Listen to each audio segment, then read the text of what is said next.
Alright, hi Reddit, this is Tim Ferriss. Very pleased to be with you and also involved with Donors Choose, which I've been involved with for quite a few years now. Alright, so the good crew at Reddit recommended that I be as thorough as possible, so I also have some notes, and being from Long Island, my brain doesn't always move so quickly, so this will be helpful, and these are also the questions. So the first question is from Pretarch, or Pretarch, not sure how to pronounce it.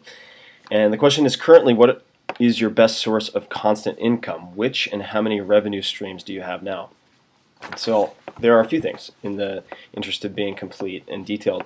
There's income and net worth, which are very, very different. But for income, it used to be from the sports nutrition company that I started in, I guess it was 2000.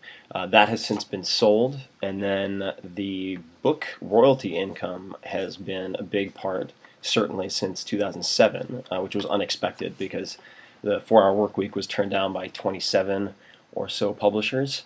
The original title was Drug Dealing for Fun and Profit, which was vetoed by Walmart pretty strongly. And the 4-Hour Workweek was the title that tested best on Google AdWords. Alright, so we have book royalties and stuff related to that. Most authors who write books do so, if their goal is finance, to speak, go on the speaking circuit. I tried that and I didn't really like it.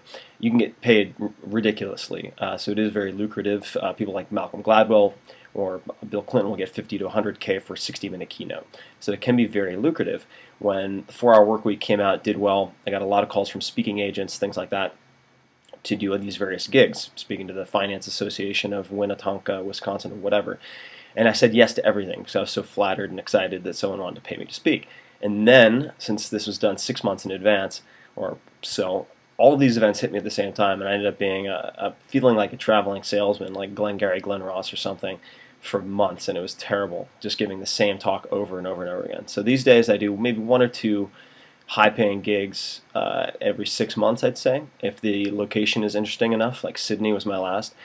And then otherwise I just do free stuff at events where the audiences are very, very interesting. So that could be South by Southwest or the EG or TED or whatever. Let's see here. So as far as net worth goes, which could be income, and it's already starting, I would say startups actually. So I will probably end up earning more on startups than I ever earn on books within the next 2 years or so. So I'm involved with about 20 or so startups. Invested in Twitter a while back, Facebook. Let's see, StumbleUpon I've advised for a couple years, Evernote, same thing, Shopify, same thing. All those guys are doing very, very well. Then some newer companies like Trippy and Uber, for example, the car service, and the list goes on. I'm very honored to work with some very, very cool startups, and a lot of them have turned out well, and quite a few more are going to turn out really well. So I think that will eclipse anything I do in books in terms of revenue. I also do advertising on my blog, so iSocket is the program that I use, or the service that I use for that. I find it very easy. I've tried a few networks, ad networks, and I just didn't like the feel of it really, and the process was too cumbersome. And that's about it. So in terms of things I don't make money from, I think this is important to note. And the 4-Hour Body, which was #1 New York Times, as was the 4-Hour Workweek, there were a lot of supplements recommended and things of that type in the 4-Hour Body. I did not make a penny from any of that, and it would have been a very easy way to make a few $1,000,000, and I know that for a fact because the short links are actually affiliate URLs to, let's say, Amazon, bodybuilding.com, and since the very beginning, first day it went on sale, all of those route funds directly to Donors Choose.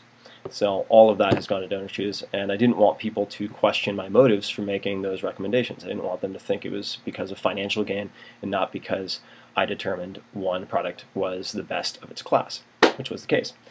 Alright, so that's the first question. The next question will actually be answered by a separate video, but it is by or from Oddly Insightful, and the question is, isn't Kevin going to be pissed that you're on Reddit?